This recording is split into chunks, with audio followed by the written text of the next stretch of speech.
Time for a new hard drive.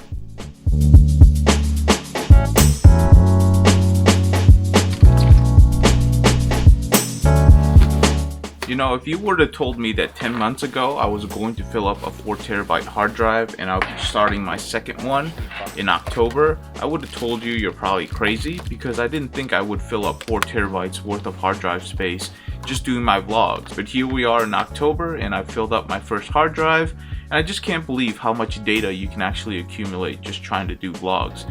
Now don't get me wrong, there's a lot of footage on these hard drives that actually never makes it to YouTube, but I keep all of it just in case I want to use it as B-roll sometime down the line for my other vlogs. And it's really nice to keep copies around. As you may have noticed, I like to keep 2 copies with me.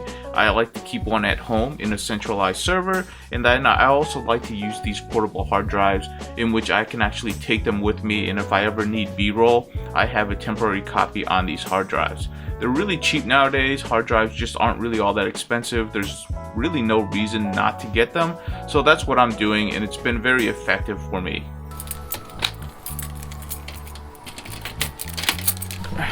Now, one thing I do want to say is that when I first started vlogging, I definitely started vlogging in 1080p. And the reason why I did that was because that was kind of what was expected. You know, a lot of people were talking about you can get started in 1080p, and the technology at the time with the X-T1 and the X-T20, which is the 2 cameras that I started off with, they were really good at 1080p, but it was technically much harder to do 4K, so that's where I started. Fast forward 10 months, which isn't a lot of time, but we've made a lot of progress in technology into actually starting to record in 4K. Now don't get me wrong, the push to 4K is not really a necessity. 1080p is just fine, especially if you don't have a computer that can edit 4K.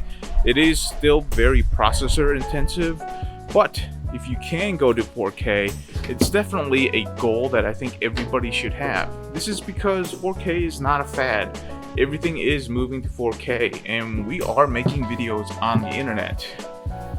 And when you make videos on the internet, you really have to stay ahead of all of this technology. This is the reason why we review camera bodies and lenses, is because we really want to stay ahead of the game. So when I finally made the switch to 4K, I did what most people would do, is I decided to record it in the best quality possible, which is right now 400 megabytes a second, because who wouldn't want to record in the best possible quality? The problem with 400 megabytes per second or even 200 megabytes per second is that it fills up your SD cards super quickly. And for the first week, maybe 2 weeks, when I was doing it, I realized I was creating a whole bunch of work for myself for no real reason.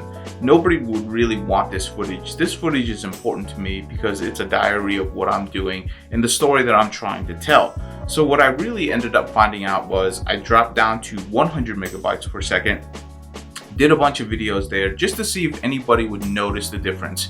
And with YouTube, the internet, and compression, nobody really cares. Nobody really knows. What they're caring about is the content that you're creating. So for me, for my personal use, I've actually dropped all of my cameras down to 4K 100 megabytes per second, and the footage looks great, and I don't think I have any problems with that.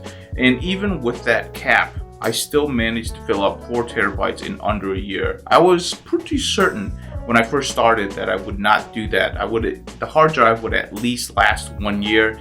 Yep, wrong on that department. There is one last subject I want to talk about before ending this vlog, and that is I talk to people all the time and they actually like the concept of vlogging, but they always say, I don't have the time, I don't have the equipment, I don't have anything to vlog about, or they just can't work up the courage. And to those people, I would say you've already taken the first step into vlogging, which is you're thinking about it.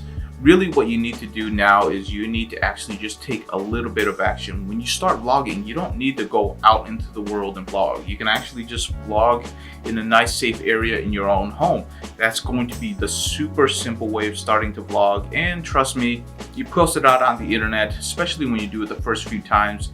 If you're not out there trying to advertise it, there's not going to be too many people that are going to see it the first time, so you can learn very easily.